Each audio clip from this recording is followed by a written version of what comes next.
दोस्तों नमस्कार। हमारे देश के प्रधानमंत्री कितने बड़े कैमरा लवर है ये हम सबको पता है, लेकिन इसके बाद भी विपक्ष सवाल उठाता हुआ दिखाई दे रहा है कि प्रधानमंत्री नरेंद्र मोदी विवेकानंद रॉक मेमोरियल में 45 आवर्स के लिए अगर मौन साधना में जाते हैं तो इतने ढेर सारे एंगल से वीडियोस क्यों सामने आते हुए दिखाई दे रही। क्या विपक्ष को ये नहीं पता कि जब डिजिटल कैमरा आया नहीं था उससे पहले ही प्रधानमंत्री नरेंद्र मोदी ने डिजिटल कैमरा का इस्तेमाल कर लिया था? क्या विपक्ष को ये नहीं पता कि प्रधानमंत्री नरेंद्र मोदी कई बार उनकी फोटो सामने आई जब वो एनिमल्स की और नेचर्स की फोटो लेते हुए दिखाई देते हैं और प्रधानमंत्री नरेंद्र मोदी के अगल बगल में कई बार कैमरामैन दिखाई देते हैं, वो भी बहुत ढेर सारे। कहीं पे भी जाते हैं कैमरामैन वहां पर मौजूद होते हैं। ऐसे में ये सवाल उठा देना कि प्रधानमंत्री नरेंद्र मोदी अगर विवेकानंद रॉक मेमोरियल में गए हैं मौन साधना के लिए तो क्या जरूरत थी वहां पे कैमरामैन्स की? क्योंकि मैं आपको दोस्तों बताना चाहूँगा, अलका लांबा, प्रशांत भूषण, श्रीनिवास, बीवी और कई लोग ये सवाल उठाते हुए दिखाई दे रहे हैं।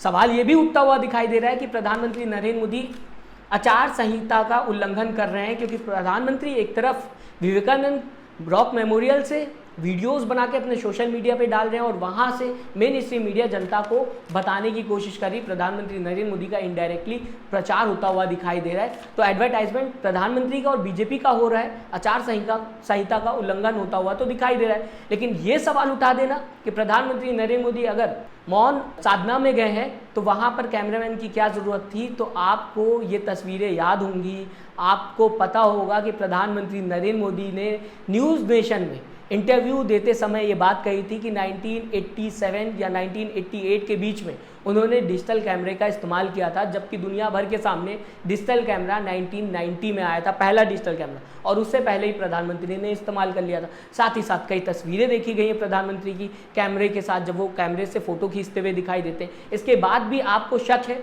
कि प्रधानमंत्री नरेंद्र मोदी अगर मौन साधना में बैठेंगे तो उन्हें अकेले बैठना चाहिए। तो आपको क्लियर कर दूं मैं, प्रधानमंत्री नरेंद्र मोदी और कैमरे के बीच में बहुत ही ज़्यादा लगाव है। कभी आपने प्रधानमंत्री को बिना कैमरे के देखा?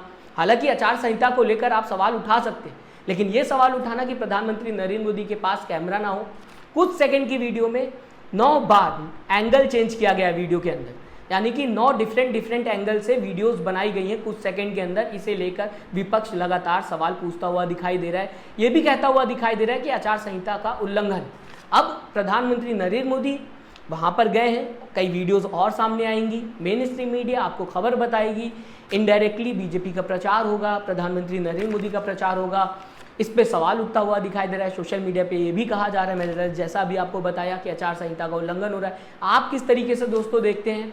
आपके हिसाब से क्या प्रधानमंत्री नरेंद्र मोदी विवेकानंद रॉक मेमोरियल में जाएंगे और वहाँ पर कैमरामैन नहीं होंगे या नहीं होने चाहिए थे? क्या आपको इस बात पे यकीन है? जो सवाल उठा रहा है विपक्ष कि प्रधानमंत्री नरेंद्र मोदी ने इतने ढेर सारे एंगल से फोटो खींचा है, क्या आपको लगता है प्रधानमंत्री नरेंद्र मोदी कहीं जाएंगे और उनकी जो वीडियो है वो अच्छी बन के नहीं है सामने आएगी? इस बात पे आप भरोसा करते हैं? मैं चाहूँगा अपनी राय ज़रूर दीजिएगा, साथ ही साथ चैनल को सब्सक्राइब और वीडियो को लाइक करना ना भूलिएगा। दोस्तों अपना ख्याल रखिएगा। नमस्कार।